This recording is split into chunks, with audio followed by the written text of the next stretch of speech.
Alright guys, Dan here, and focus. Alright, there we go. And I got some batarangs I'm designing. I'm going to do the lost foam casting. I got this one, a little thicker. It's not really so much for actual use, but made a little stand for it. I'm going to make the stand out of aluminum and a little bit of copper, so it'll be heavier and support the weight of this, which is going to be aluminum. There's a hole in the back, so basically, here, hold on a second, I'll show you. Alright, so as you can see, the little stand holds it up. Be a cool shelf piece. Once it's done, maybe I can paint it, polish it, make it shiny. But yeah, we're going to do this all out of aluminum, so we could make it really shine. But then these, thin enough, if they actually come out and they pour as I hope they do, these actually might work as actual, like, you know, batarangs. They might stick into the wood. We'll try one. That's why I'm gonna make two, so see how strong it is. And if not, you know, we'll make one, test it out, see how the strength is. If so, maybe we'll cast the next one out of a little bit of a harder metal. Maybe we'll just do it solid copper, because if it's solid copper, it's definitely not gonna break. You try to steal it? Alright. So yeah, I took some old crutches, aluminum crutches. I chopped it up. I got a bag full of pieces of aluminum and get ready to smelt and get our casting going. Alright guys, so the smelter is getting up to smelting. So just turned it on. I haven't ran it in a while. So I'm actually gonna let it build up temp pretty slow. So, you know, we got it all emptied out. We got our aluminum. Well, we got a lot more than that. We got this bag right here. But basically, this is the size that I need to cast these.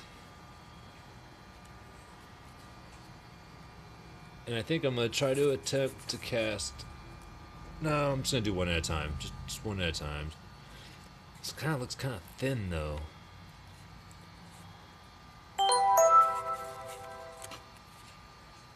We're going to do it. We're going to do it and see what happens. So basically, I'm just going to place it in there like this, like so. And then fill sand all the way around it, pack it in, all the way up to the top. Then I'm going to just leave, I have a little socket wrench I use. I'll put on the foam, then I'll pack sand around that, and that will give me a little pour spout for it to drain down into it. But yeah, hopefully it goes all the way through. So let's see.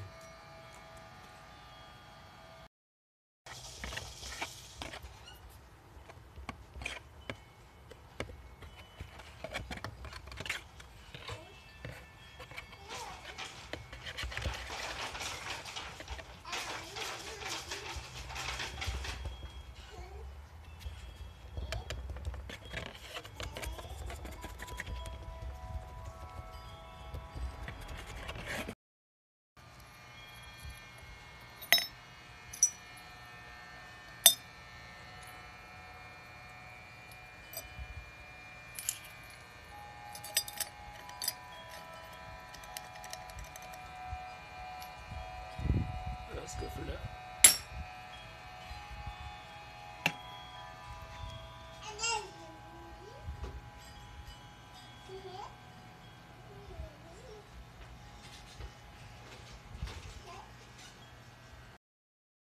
Alright guys, so as that is building up to temperature, and we're about 1/3 the way there, a little bit more than 1/3 the way there. You know, we got the batarang statue thing, the top part first, and then I'll do the base next. We got that all casted in here. You can see the foam right there.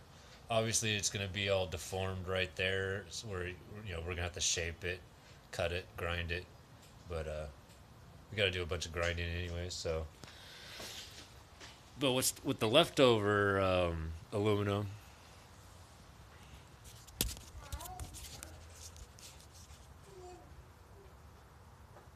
with the leftover aluminum, I'm gonna take my molds here for like coins and rounds or whatever you want to call them, bullion. Uh,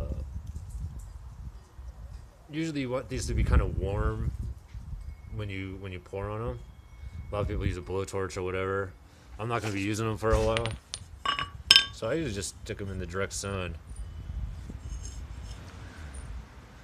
And if it's a sunny enough day, you know, it'll get nice and warm. There's already a bunch of carbon buildup on it. Plus, I'm not trying to make anything fancy. Just gonna pour the leftover stuff in there so I could use it for later. So, all right, we'll let the temp keep on building.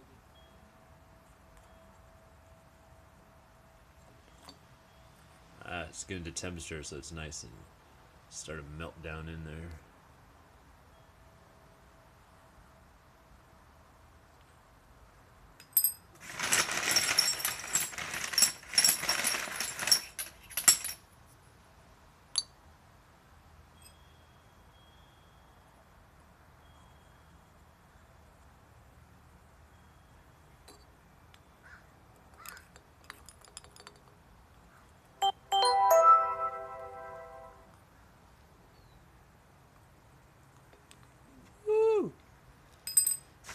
Alright, don't try this at home without gloves. I'm crazy. I mean, I'm a professional. Nah.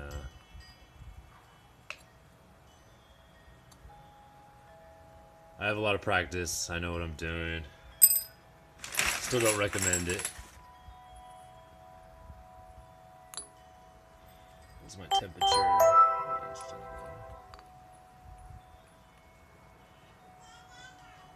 Yeah, one little trick that helps with your metal kind of melting a little bit faster is sticking it next to and let it get warm and hot before you stick it in. It'll actually start melting a little bit quicker.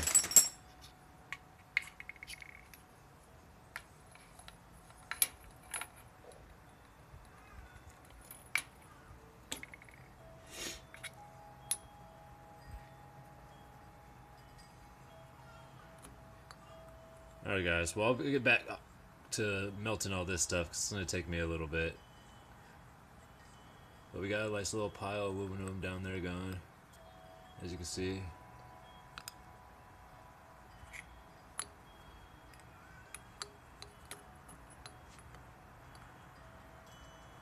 Alright. Alright guys, so I've been skimming off all the impurities and stuff that's in the aluminum, trying to get it as pure as I can. Just still tossing in some, just thought it'd be fun to show you some stuff just melting.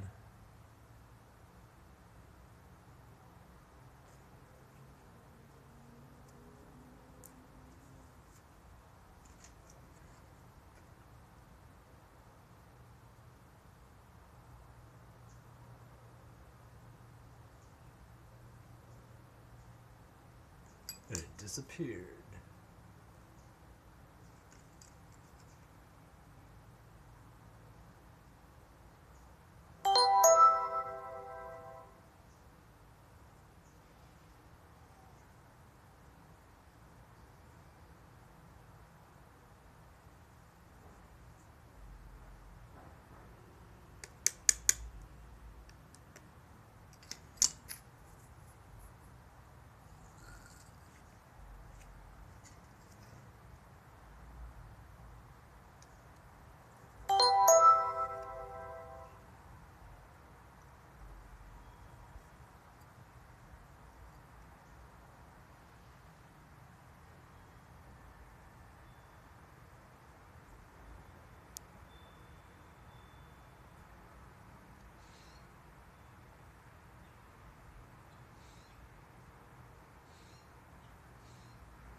And I'm not entirely sure, but I think the stuff I'm pulling off of it is tin. This is all tin mixed in with the aluminum. Not entirely sure.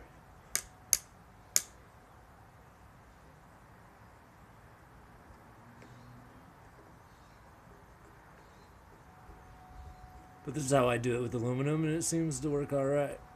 Just after a couple passes, you can tell the aluminum, the molten metal is a lot more red, and it's like tint color, and it just looks more like, you know, like water. All right, so I'm gonna add a couple more pieces, and then I'm gonna fill it up to the top. It's almost there, and then I'm get ready to pour.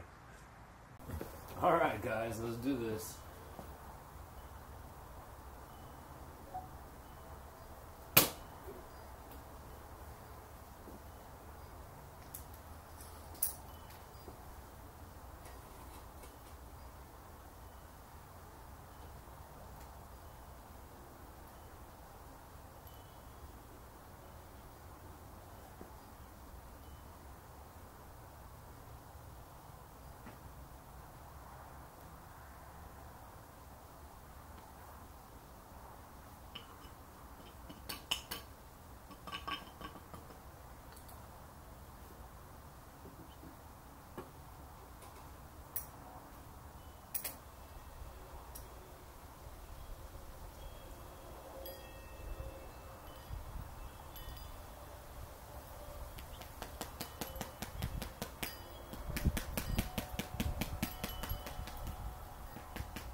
All right, guys, this is how it came out.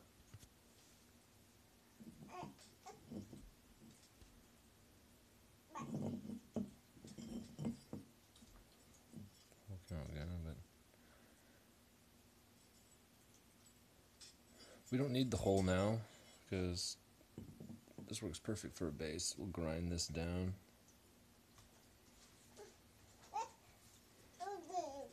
And we'll do something with that.